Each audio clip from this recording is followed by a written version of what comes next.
الرجيم بسم الله الرحمن الرحيم لا حول ولا قوة إلا بالله العلي العظيم حسبنا الله نعم المولى ونعم النصير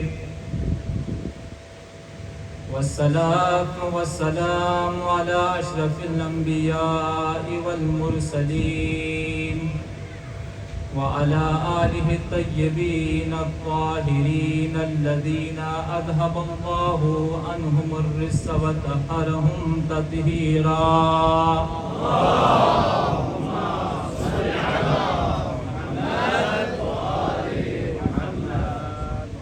واللعنة الدائمة على أعدائهم أجمعين من الآن إلى قيام يوم الدين أما بعد فقال الله تبارك وتعالى في كتابه المجيد وفرقانه الحميد وقوله الحق بسم الله الرحمن الرحيم يا أيها الذين آمنوا اتقوا الله وكونوا مع الصادقين صلوات اللهم صل على محمد. سب سے پہلے خدا کی بارگاہ میں دعا کرتے ہیں پاک پروردگار ہماری اس قلیل سی عبادت کو اپنی بارگاہ میں قبول و مقبول فرما. پاک پروردگار حاضرین محفل جتنی بھی شرعی حاجات لے کر فرش عزا پر حاضر ہوئے پاک پروردگار ان کی تمام شرعی حاجات کو اپنی بارگاہ میں قبول و مقبول فرما.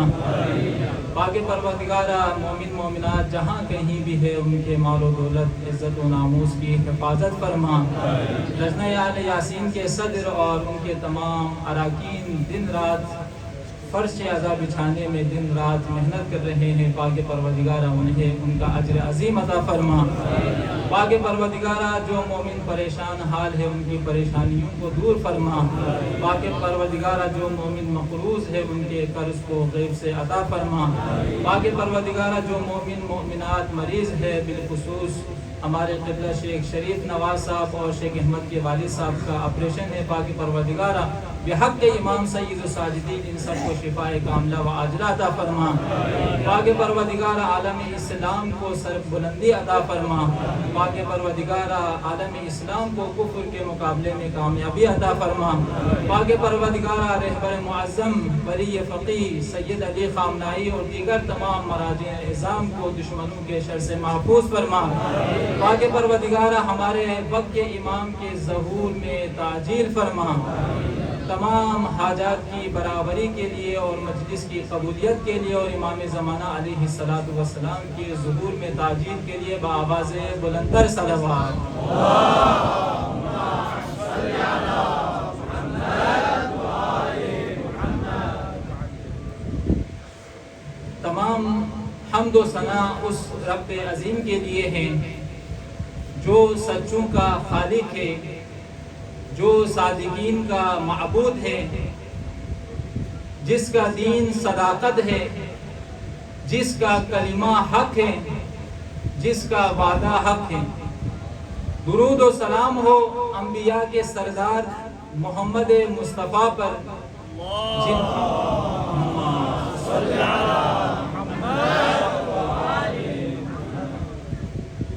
جنہیں دشمنوں نے بھی صادق الامین کہا. درود و سلام ہو اہل البیت پر جنہیں قرآن نے صادقین قرار دیا، جس کی کتاب ہدایت ہے اور ہدایت بھی متقین کے لیے ہے. قرآن کلام جمیل ہے، قرآن کلام لطیف ہے، قرآن وہ بلند کلام الہی ہے جو فصاحت و بلاغت سے پر ہے. سورہ توبہ کی ایک خوبصورت اور جمیل آیت کی تلاوت کرنے کا شرف حاصل ہوا جو آیت صادقین کے نام سے مشہور ہے، جسے آج کی مجلس کا موضوع سخن قرار دیا گیا ہے. ارشاد ربانی ہوتا ہے یا ایھا الذین آمنوا اتقوا اللہ وکونوا مع الصادقین، اے ایمان والو اللہ سے ڈرو اور سچوں کے ساتھ ہو جاؤ۔ علامہ طباطبائی علیہ الرحمہ صاحب تفسیر میزان نے اس مقام پر ایک خوبصورت تعبیر استعمال کی ہے۔ وہ فرماتے ہیں فالتعبیر بلفظۃ الذین آمنوا مما یختص فیہا التشرف بہذہ الامہ، یا ایھا الذین آمنوا کا خطاب اعزاز اور شرف ہے اس امت کے لیے۔ خداوند عالم نے قرآن مجید میں 80 مقامات پر یا ایھا الذین آمنوا کا خطاب مؤمنوں کو قرار دیا ہے، اور رسول خدا صلی اللہ علیہ وآلہ وسلم ارشاد فرماتے ہیں قال النبی صلی اللہ علیہ وآلہ وسلم ما انزل اللہ آیتا فیہا یا ایھا الذین آمنوا الا وعلی امیرھا وسیدھا وشریفھا۔ اللہ کے رسول ارشاد فرماتے ہیں کہ خداوند عالم نے قرآن مجید میں جہاں جہاں یا ایھا الذین آمنوا کی آیت نازل فرمائی ہے اس کا سید و سردار اور امیر علی ابن ابی طالب ہے۔ یعنی یا ایھا الذین آمنوا سے مراد مولا علی علیہ السلام ہیں۔ خطاب الہی ان لوگوں سے ہے جو ایمان لائے ہیں۔ اب سوال بنتا ہے کہ ایمان کیا ہے، معیار ایمان کیا ہے، اور قبولیت ایمان کی شرط کیا ہے؟ عزیزو، دراصل ایمان کا مطلب ہے اللہ اور اس کے رسول کی تصدیق کرنا، جو کچھ اللہ کی طرف سے رسول خدا پر نازل ہوا ہے اسے دل سے قبول کرنا، زبان سے اقرار کرنا اور عمل سے تصدیق کرنے کا نام ایمان ہے۔ یہی فرق ہے ایمان میں اور اسلام میں۔ جو کلمہ زبان کی حد تک جاری ہو وہ اسلام ہے، اور جو کلمہ دل اور عقیدے میں اتر جائے وہ ایمان ہے۔ درود پڑھ لیجئے محمد اور آل محمد کی ذات پر۔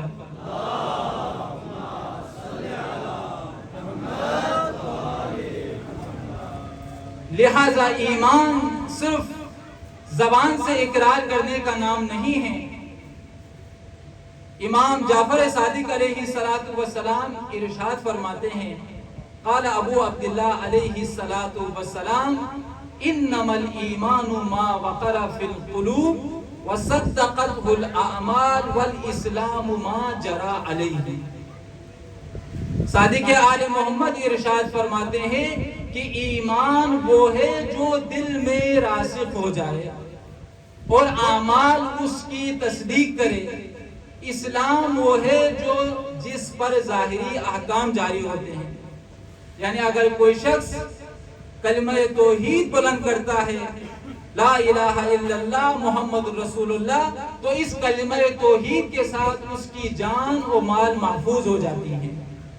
لہذا ایمان صرف زبان سے اقرار کرنے کا نام نہیں ہے، ایمان صرف ظاہری صورتوں کا نام نہیں ہے، ایمان ایک ارادہ ہے، ایمان ایک قوت ہے، ایمان ایسی طاقت ہے کہ جسے باطل قوتیں کبھی نہیں ہلا سکتی۔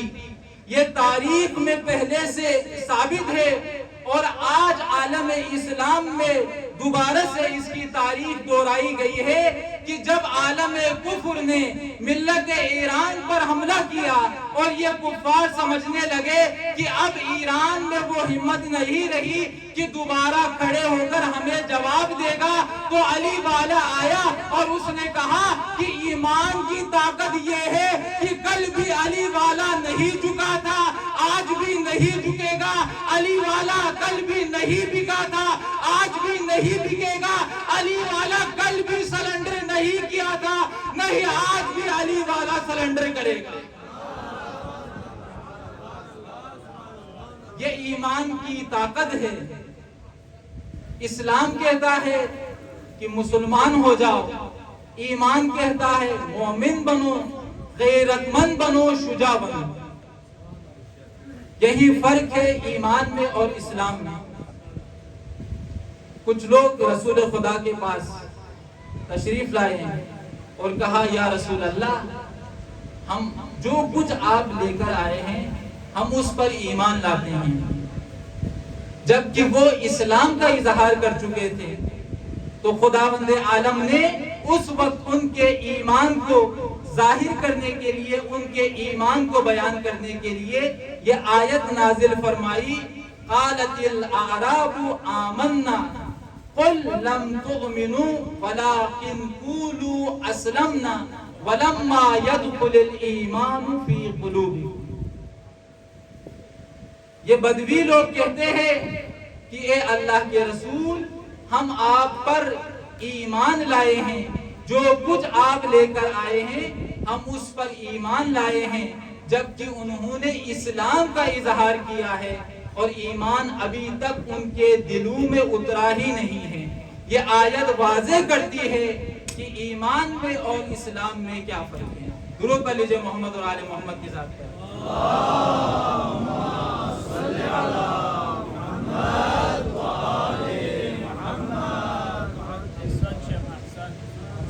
لہذا اب ایمان کی بات ہو گئی، اب باری آتی ہے معیار ایمان کی اور قبولیت ایمان کی کیا شرط ہیں۔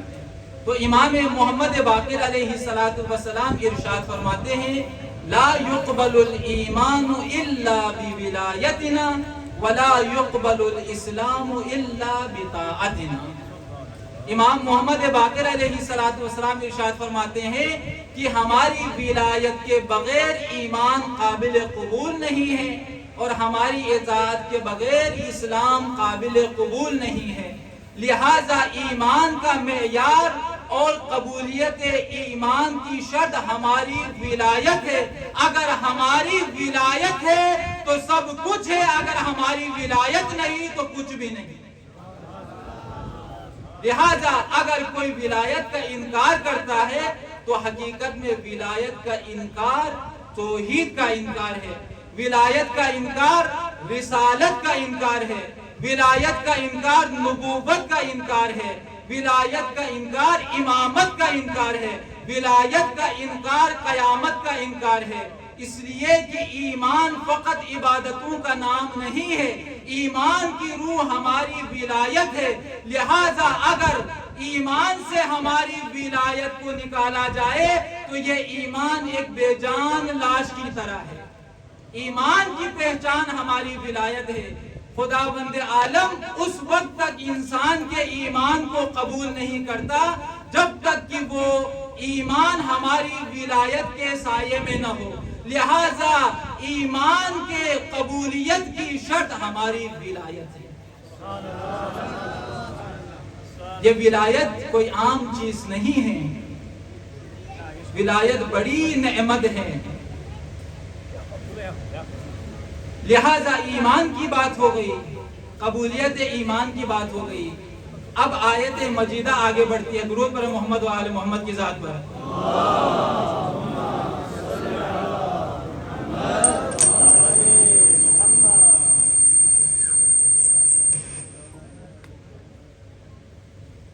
یا ایھا الذین آمنوا اتقوا اللہ وکونوا مع الصادقین۔ اے ایمان والو، اللہ سے ڈرو اور سچوں کے ساتھ ہو جاؤ۔ ما معنی التقوی، تقوی کا معنی کیا ہے؟ تو لغت میں تقوی کا معنی ہے تجنب المعاصی، یعنی گناہوں سے بچنے کا نام تقوی ہے۔ اصطلاح میں تقوی کا کیا معنی ہے؟ تو اصطلاح میں تقوی کا معنی ہے اللہ کی راہ پر چلنا، نہ فقط اللہ کی راہ پر چلنا بلکہ اس پر ثابت قدم رہتے ہوئے تمام واجبات الہی کو انجام دینا اور تمام محرمات الہی سے بچنے کا نام تقوی ہے۔ لہذا تقوی کے مختلف درجات ہیں۔ تقوی کا کم ترین درجہ واجبات کی ادائیگی اور محرمات اسلام سے پرہیز کرنا ہے، اور تقوی کا اعلیٰ ترین درجہ مقام عصمت ہے، کیونکہ عصمت کا معنی حفاظت اور بچانے کے ہے۔ یہی وجہ ہے کہ خداوند عالم نے ائمہ معصومین علیہم السلام کو مقام عصمت کبریٰ عطا کیا، اور مقام عصمت کبریٰ عطا کرنے کے ساتھ ساتھ خداوند عالم نے ان کے عصمت اور طہارت کی گواہی دی ہے، اور قرآن میں ارشاد ہوتا ہے انما یرید اللہ لیذھب عنکم الرجس اہل البیت ویطہرکم تطہیرا۔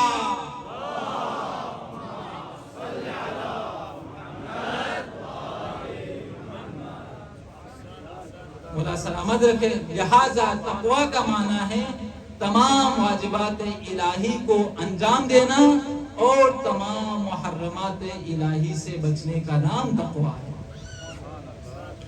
امام علی علیہ السلام تقوی کی تعریف بیان کرتے ہوئے ارشاد فرماتے ہیں کہ اگر تم متقی کو دیکھنا چاہتے ہو کہ کون متقی ہے، کون پرہیزگار ہے، کون صاحب تقوی ہے، تو تم یہ دیکھو کہ اس کے دل میں خوف ہے، دل میں یقین ہے، ارادے میں پختگی ہے، اگر کسی سے ملتا ہے تو احتیاط سے ملتا ہے، اگر کسی سے ہم کلام ہوتا ہے تو شائستگی سے کلام کرتا ہے۔ اگر تم متقی کو دیکھنا چاہتے ہو تو اس وقت دیکھو جب اس پر مصیبت کے پہاڑ ٹوٹے تو وہ کیسے صبر و تحمل سے کام لیتا ہے۔ اگر تم متقی کو دیکھنا چاہتے ہو تو اس وقت دیکھو جب اسے نعمت پر نعمت دی جا رہی ہو، جب اسے نعمت پر نعمت عطا کی جا رہی ہو تو تم اس کے شکر کے سجدے دیکھو۔ لہذا مولا کی نظر میں متقی وہ ہے جو حق سے باہر نہیں ہوتا اور باطل میں داخل نہیں ہوتا۔ درود پڑھیں محمد اور آل محمد کی ذات پر۔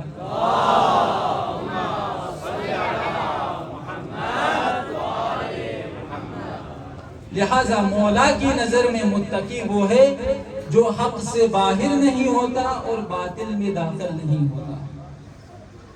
اب قرآن کی طرف آتے ہیں۔ آیا قرآن میں تقوی کی تعریف بیان ہوئی ہے؟ یقیناً قرآن میں تقوی کی تعریف بیان کی گئی ہے۔ خداوند عالم ارشاد فرماتا ہے ان اکرمکم عند اللہ اتقاکم، اللہ کے نزدیک مکرم وہی ہے جو صاحب تقوی ہے۔ لہذا اس اعتبار سے اسلام میں کوئی فرق نہیں ہے کہ کون آزاد ہے، کون غلام ہے، کون عربی ہے، کون عجمی ہے، کون ہاشمی ہے، کون غیر ہاشمی ہے، کون امیر ہے، کون غریب ہے، کون فقیر ہے، کون کالے رنگ کا ہے، کون سفید رنگ کا ہے۔ رسول خدا ارشاد فرماتے ہیں ہاشمی کو نہ کسی ہاشمی کو غیر ہاشمی پر فضیلت و برتری حاصل ہے، نہ کسی عربی کو عجمی پر فضیلت و برتری حاصل ہے، نہ کسی گورے رنگ والے کو کالے رنگ والے پر فضیلت و برتری حاصل ہے۔ پھر فضیلت کیا ہے؟ تو قرآن میں ارشاد ہوتا ہے ان اکرمکم عند اللہ اتقاکم، اللہ کی نظر میں باعزت وہی ہے جو صاحب تقوی ہو، یعنی اس کردار کا مالک ہو جس کردار کو اللہ و نبی و امام تقوی کہتے ہیں۔ درود پڑھیں محمد اور آل محمد کی ذات پر۔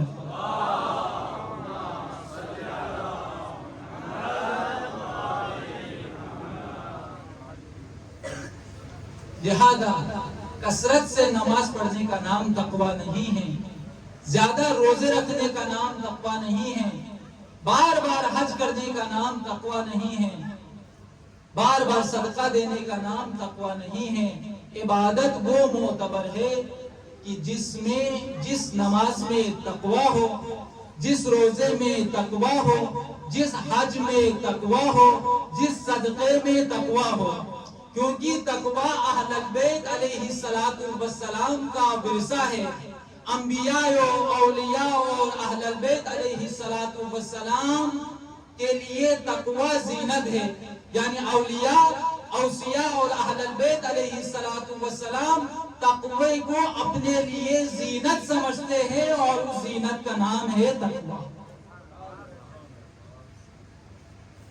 لہذا ایک اور مقام پر ارشاد ہوتا ہے وَمَن يَتَّقِ اللَّهَ يَجْعَل لَّهُ مَخْرَجًا وَيَرْزُقْهُ مِنْ حَيْثُ لَا يَحْتَسِبُ۔ جو کوئی تقوی کی منزل طے کرتا ہے اسے کسی سے خوف کھانے کی ضرورت نہیں ہے، ہم اسے وہاں سے رزق عطا کریں گے جہاں اس کا گمان بھی نہیں ہوگا۔ ایک اور مقام پر ارشاد ہوتا ہے ثُمَّ نُنَجِّي الَّذِينَ اتَّقَوْا وَنَذَرُ الظَّالِمِينَ فِيهَا جِثِيًّا۔ ہم صاحبان تقوی کو نجات دیتے ہیں اور ظالمین کو جہنم کی آنکھ میں دھکیل دیتے ہیں۔ ایک اور مقام پر ارشاد ہوتا ہے بَلَا مَنْ أَوْفَى بِعَهْدِهِ وَاتَّقَىٰ فَإِنَّ اللَّهَ يُحِبُّ الْمُتَّقِينَ۔ جو کوئی اپنا عہد پورا کرے گا اور برائی سے بچ کر رہے گا وہ اللہ کا محبوب ہے، کیونکہ اللہ متقین کو پسند کرتا ہے۔ مالک حقیقی کو تقوی محبوب ہے، مالک حقیقی تقوی کو پسند کرتے ہیں۔ ایک اور مقام پر ارشاد ہوتا ہے وَاتَّقُوا اللَّهَ وَاعْلَمُوا أَنَّ اللَّهَ مَعَ الْمُتَّقِينَ۔ تم جان لو اللہ متقین کے ساتھ ہے۔ ایک اور مقام پر ارشاد ہوتا ہے اِنَّ لِلْمُتَّقِينَ عِندَ رَبِّهِمْ جَنَّاتِ النَّعِيمِ۔ صاحبان تقوی کے لیے نعمات بری جنات ہیں۔ یعنی ان تمام آیات پر غور و فکر کیا جائے اور ان تمام آیات کا نتیجہ لیا جائے تو جو شخص تقوی اختیار کرے گا خداوند عالم اسے رزق عطا کرے گا، ایسے مقام سے رزق عطا کرے گا جہاں سے اس کے وہم و گمان میں بھی نہیں ہو۔ جو شخص تقوی کو اپنا شعار بنائے گا خداوند عالم ظالمین کے مقابلے میں اسے نجات دے گا۔ جو شخص تقوی کو اپنائے گا خداوند عالم کی بارگاہ میں وہ محبوب ہے، اللہ اس کو پسند کرتا ہے۔ اور جو شخص تقوی اختیار کرے گا خداوند عالم اس کے لیے جنت کو واجب قرار دیتا ہے اور وہ ہمیشہ جنت میں رہے گا۔ درود پر محمد اور آل محمد کی ذات پر۔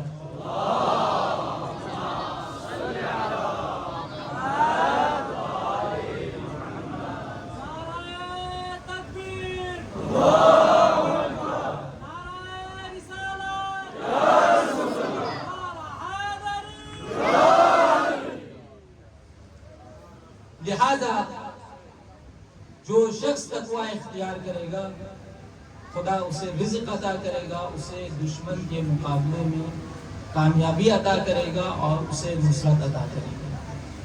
ایمان کی بات ہو گئی، قبولیت ایمان کی بات ہو گئی، تقوی کی بات ہو گئی اور تقوی کے فائدے کی بات ہو گئی۔ اب قرآن کی آیت آگے بڑھتی ہے لازم تقوی کی طرف۔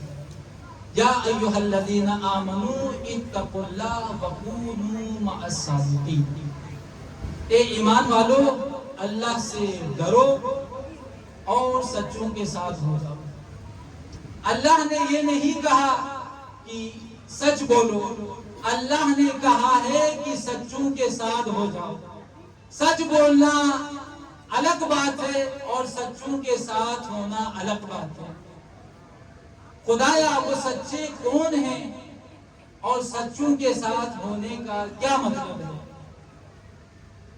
سچے وہ نہیں ہے جو صرف زبان سے سچ بولتے ہیں، سچے وہ ہے جو قول اور فعل، جس کا قول و فعل سچا ہو، جس کا کردار سچا ہو، جس کا گفتار سچا ہو، جس کا ہر عمل سچا ہو، وہ سچے ہیں۔ امام جعفر صادق علیہ السلام ارشاد فرماتے ہیں کہ خداوند عالم نے جن سچوں کے ساتھ ہونے کا حکم دیا ہے وہ سچے ہم اہل البیت علیہ السلام ہیں، وہ صادقین ہم اہل البیت علیہ السلام ہیں۔ اگر صادقین کو دیکھنا ہو کہ کون سچے ہیں تو معرکہ کربلا میں دیکھو۔ کربلا جو حق اور باطل کی جنگ ہے، کربلا میں حضرت حر کا کردار دیکھو۔ حضرت حر کے بارے میں ملتا ہے کہ حضرت حر وہ پہلا شخص تھا کہ جس نے امام حسین کے قافلے کو روکا، وہ پہلا شخص تھا کہ جس نے امام حسین کو کربلا تک لانے پر مجبور کیا، اور وہ پہلا شخص تھا کہ جس نے امام حسین کے قافلے والوں پر پانی بند کیا، اور وہ پہلا شخص تھا جس نے ثانیہ زہرا جناب زینب سلام اللہ علیہا کو رلایا۔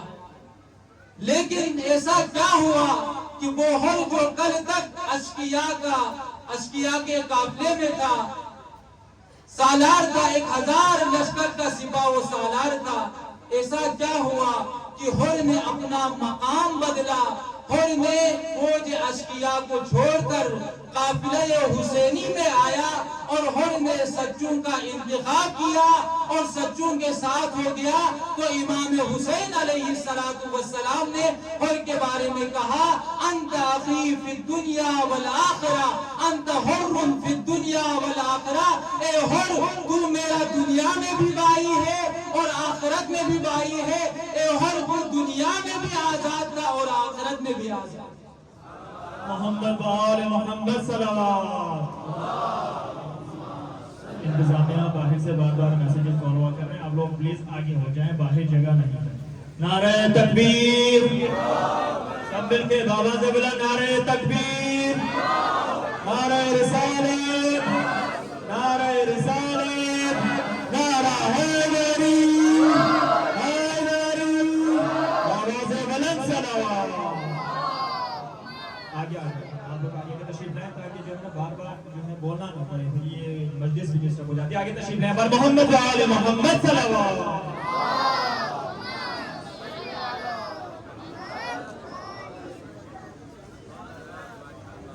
لہذا سچوں کے ساتھ ہونے کا نتیجہ یہ ہے کہ وہ دنیا میں بھی کامیاب ہے اور آخرت میں بھی کامیاب ہے۔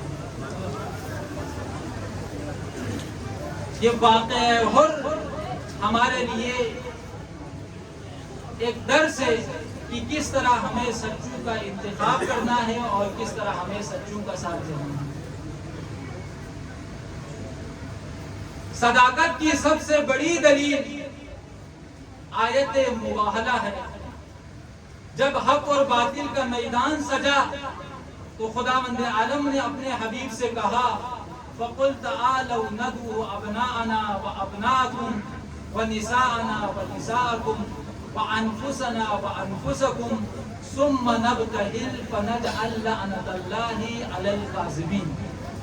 مجھے پورا واقع مباہلہ ذکر نہیں کرنا، شاہد مثال کے طور پر آیت کو کوٹ کر رہا ہوں کہ جب حق اور باطل کا میدان سجا تو اہل نجران سے رسول خدا نے کہا کہ اگر تم مباہلے کا ارادہ رکھتے ہو تو تم اپنے بیٹوں کو لے آؤ، ہم اپنے بیٹوں کو بلاتے ہیں، تم اپنی عورتوں کو لے آؤ، ہم اپنی عورتوں کو لاتے ہیں، تم اپنے نفسوں کو لے آؤ، ہم اپنے نفسوں کو لاتے ہیں، پھر مباہلہ کرتے ہیں اور جو جھوٹا ہوگا اس پر خدا کی لعنت ہوگی۔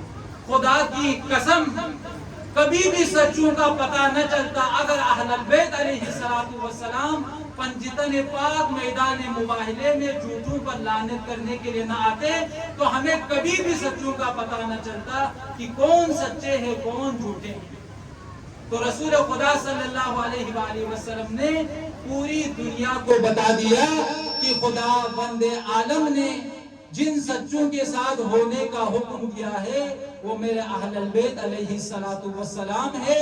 تم مولا کائنات کے ساتھ ہو جاؤ، جناب زہرا کے ساتھ ہو جاؤ، حسنین کریمین علیہ السلام کے ساتھ ہو جاؤ۔ لہذا کسی بھی بات کو ثابت کرنے کے دو طریقے ہیں، دو طریقوں سے بات کو ثابت کیا جا سکتا ہے، یا بتا دو یا دکھا دو۔ جو بات بتائی جاتی ہے وہ انسان جلدی بھول جاتا ہے، لیکن جو چیز انسان کو دکھائی جاتی ہے وہ ہمیشہ یاد رکھتا ہے۔ اسی وجہ سے رسول خدا صلی اللہ علیہ وآلہ وسلم نے پہلے بتا دیا پھر دکھا دیا۔ بتایا کیسے؟ کہا کہ قرآن سچا ہے، اہل البیت سچے ہیں، قرآن صادق ہے تو اس کا وارث بھی صادق ہے۔ لیکن جب اہل نجران نے ان کی صداقت کی تصدیق نہیں کی تو رسول خدا صلی اللہ علیہ وآلہ وسلم نے پھر صداقت کے مصداق کو دکھا دیا۔ جب حق اور باطل کا میدان سجا تو میدان مباہلے میں رسول اہل البیت علیہ السلام کے ساتھ آئے اور کہا کہ یہ میرے اہل البیت علیہ السلام ہے، اور جو خدا نے جن کو سچا قرار دیا ہے یہ وہ سچے ہیں۔ لہٰذا اگر کوئی ان کے مقابلے میں آگے، چاہے وہ کاتب وحی ہو، چاہے وہ خود کو فاروق اعظم کہے، اگر کوئی ان کے مقابلے میں آگے خود کو صادق اور امین کہے تو یہ یاد رکھنا جو بھی اہل البیت کے مقابلے میں آیا ہے وہ ہمیشہ جھوٹا رہا ہے اور کاذب رہا ہے۔ اور حبیب خدا خاتم الانبیاء محمد مصطفیٰ صلوات اللہم صلی علی محمد۔ لہذا خدا نے حکم دیا کہ سچوں کے ساتھ ہو جاؤ۔ سچوں کے ساتھ ہونے کا مطلب کیا ہے؟ تو سچوں کے ساتھ ہونے کا مطلب یہ ہے کہ جیسا اہل البیت چاہتے ہیں کہ ہم بھی ویسا بنیں، جیسا میثا میں تمار کا کردار تھا ویسا ہم بنے، جیسے حر کا کردار تھا ویسے ہم بنے۔ تو اہل البیت علیہ السلام کے ساتھ ہونے کا مطلب ہے کہ آپ سچوں کے ساتھ ہیں۔ صداقت کی ضد کاذب ہے، اس صداقت کے اتباع کرنے والوں کا اور کاذبین کے ساتھ دینے والوں کا آخر فائدہ کیا ہے دونوں میں؟ تو جو بھی شخص خود کاذب ہو اور جو کاذبین کی اتباع کرے گا تو خداوند عالم ارشاد فرماتے ہیں لعنت اللہ علی الکاذبین، خدا کی لعنت ہے جھوٹوں پر اور جو ان کی اتباع کرتا ہے اس پر لعنت ہے۔ اگر کوئی صادقین جو پہلے سے سچے ہیں ان کی اتباع کرتا ہے تو اس کا فائدہ یہ ہے کہ وہ دنیا میں بھی کامیاب ہے اور آخرت میں بھی کامیاب ہے۔ لہذا اہل البیت علیہ السلام سے تمسک کا مطلب یہ ہے کہ انسان فقط ظاہری طور پر اہل البیت سے متصل نہ ہو بلکہ روحانی طور پر اہل البیت سے متصل ہو، ان کی اطاعت کرے، ان کی ولایت کو مانے اور جو جیسا وہ چاہتے ہیں ایسا ہی ہمارا کردار ہو۔ ہمارا کردار یہ ہو کہ ہم قول میں ہمارا قول سچا ہو، ہمارا عمل سچا ہو، ہمارا ارادہ مضبوط ہو، ہمارا ایمان مضبوط ہو، ہمارے ظاہر اور باطن میں یکسانیت ہو، اور یہی اہل البیت ہم سے چاہتے ہیں۔ رسول خدا نے ارشاد فرمایا کہ میرے اہل البیت کی مثال سفینہ نوح کی طرح ہے، جو بھی سفینہ نوح میں سوار ہوا وہ کامیاب ہوا اور جو اس سے پیچھے رہا وہ غرق ہوا۔ لہذا امام حسین علیہ السلام ان الحسین مصباح الہدی و سفینۃ النجات، امام حسین علیہ السلام ہدایت کے چراغ ہے، نجات کی کشتی ہے۔ امام حسین بھی ہمیں دعوت دے رہے ہیں، آ جاؤ سچوں کے ساتھ ہو جاؤ۔ عزیزوں، سچوں کے ساتھ ہونے کے لیے قربانی دینی پڑتی ہے، کبھی جان کی قربانی دینی پڑتی ہے تو کبھی مال کی قربانی دینی پڑتی ہے۔ آج حضرت مسلم کے دو شہزادے محمد و ابراہیم کا تذکرہ کرنا ہے۔ جب حضرت مسلم کی شہادت ہوئی تو اس کے بعد عبید اللہ ابن زیاد نے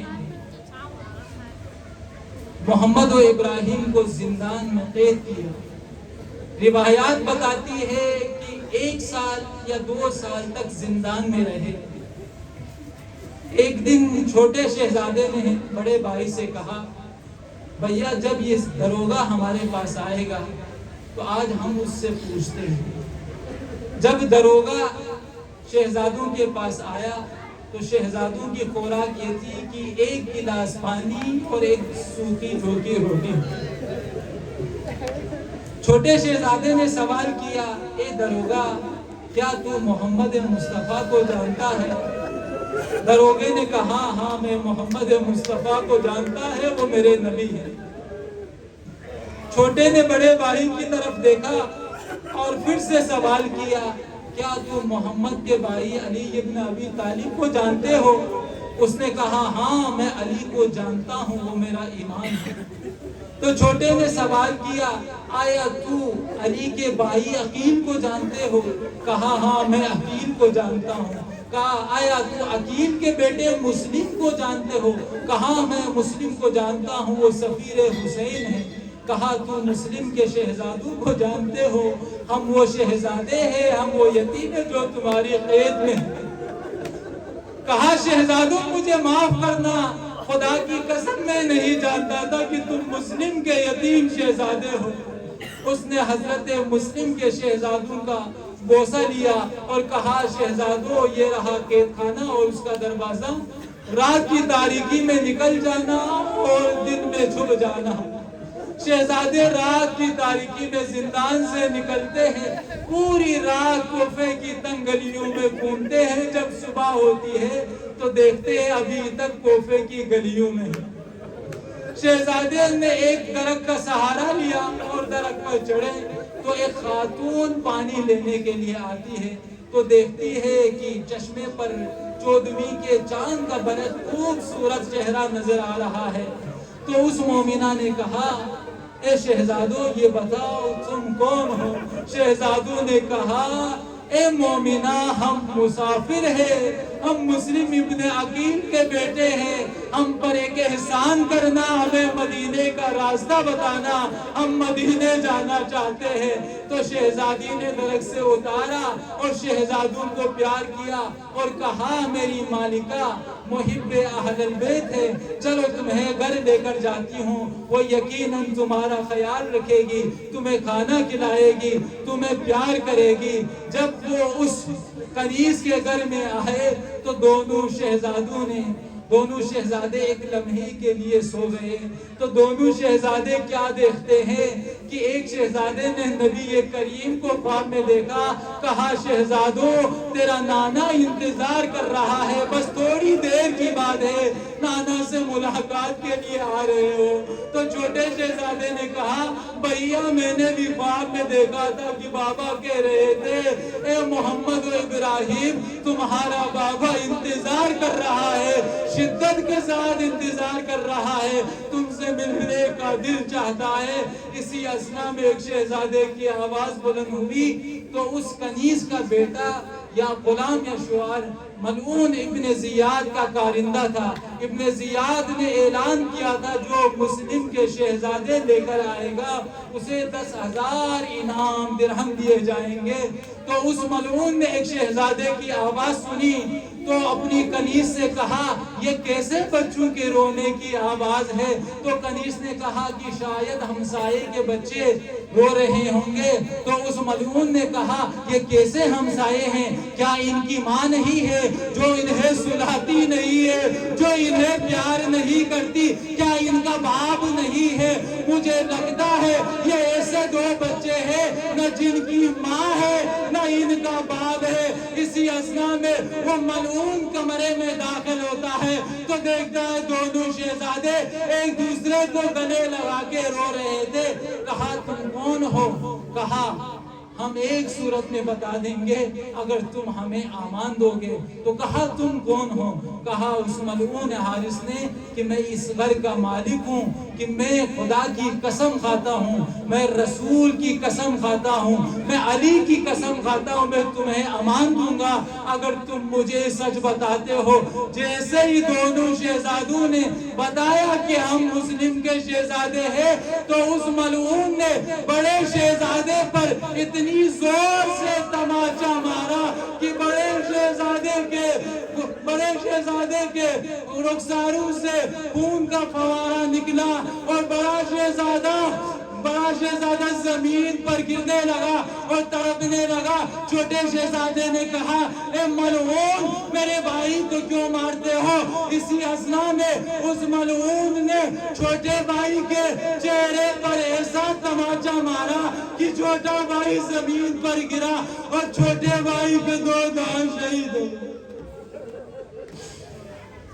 اس ملعون نے دونوں شہزادوں کے ہاتھ کو پس گردن باندھ لیا اور ملعون پوری رات آرام سے سوتا رہا اور دونوں شہزادے فریاد کرتے رہے۔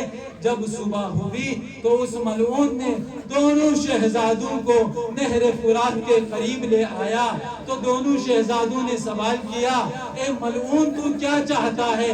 کہا میں تجھے قتل کرنا چاہتا ہوں۔ کہا اے ملعون ہمیں ابن زیاد کے دربار میں لے جاؤ، جو وہ حکم کرے گا اس پر عمل کرو۔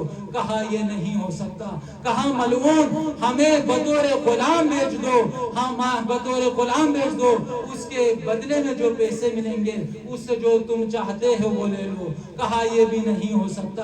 کہا اے ملعون ہم کم سن ہیں، ہم اپنے والدین سے بچھڑ گئے ہیں، ابھی تک ہماری ماں ہمارے انتظار میں ہے، ہم پر رحم کرو۔ تو کہا ملعون نے میں تم پر بھی رحم نہیں کر سکتا۔ تو دونوں شہزادوں نے کہا اے ملعون ہمیں 2 رکعت نماز پڑھنے کی اجازت دے دو۔ کہا ملعون نے کہ میں تمہیں 2 رکعت نماز پڑھنے کی اجازت نہیں دوں گا۔ تو ملعون نے کہا کہ میں تمہیں قتل کرتا ہوں۔ تو بڑے بھائی نے کہا اے ملعون اگر تو ہمیں قتل کرنا چاہتا ہے تو سب سے پہلے مجھے قتل کرو، میں اپنے چھوٹے بھائی کو قتل ہوتے ہوئے نہیں دیکھنا چاہتا۔ تو چھوٹے بھائی نے کہا اے ملعون سب سے پہلے مجھے قتل کرو، میں اپنے بڑے بھائی کو قتل ہوتے ہوئے نہیں دیکھ سکتا۔ جب بڑے بھائی نے اصرار کیا تو کہا کہ تو زیادہ اصرار کیوں کر رہا ہے؟ تو کہا اے ملعون جب شام غریبہ کا وقت تھا، جب قیام آل محمد جلائے جا رہے تھے، تو اس وقت میری ماں نے میرے چھوٹے بھائی ابراہیم کا ہاتھ میرے ہاتھ میں دیا تھا اور کہا تھا محمد جب تک سلامت ہے چھوٹے بھائی کا خیال رکھنا۔ اس ملعون نے بڑے بھائی کا سر تن سے جدا کیا اور لاش کو نہر فرات پہ ڈال دی، اور اس چھوٹا بھائی بڑے بھائی کی لاش سے نپٹ رہا تھا تو اس ملعون نے تلوار کا وار کیا اور چھوٹے شہزادے کا سر قلم کیا۔ تو دونوں شہزادے نہر فرات میں ایک دوسرے کو گلے لگا کر یہ فرمانے لگے اے ملعون یاد رکھنا جب روز محشر رسول کے پاس جائیں گے تو ہم شکایت کریں گے کہ اس ملعون نے اہل البیت پر اتنا ظلم کیا کہ ہمیں 2 رکعت نماز پڑھنے کی مہلت نہیں دی۔ روایت بتاتی ہے کہ جب اہل حرم کربلا سے کوفے پر پہنچے، جیسے ہی کوفے کے دروازے پر پہنچے تو کوفے کے دروازے پر مسلم کی زوجہ نے کیا دیکھا کہ حضرت مسلم کا لاشا دار العمارے پر لٹکا ہوا ہے۔ جیسے ہی اپنے سید و سردار کی لاش دیکھی تو کہا اے میرے سید و سردار، جو 2 شہزادے میرے پاس چھوڑے تھے میں نے اسے حسین کی راہ میں قربان کر دیا، اور میرے سید و سردار جو 2 شہزادے تمہارے ساتھ تھے ان کا کیا ہوا؟ الا لعنت اللہ علی القوم الظالمین وسيعلم الذین ظلموا أي منقلب ينقلبون۔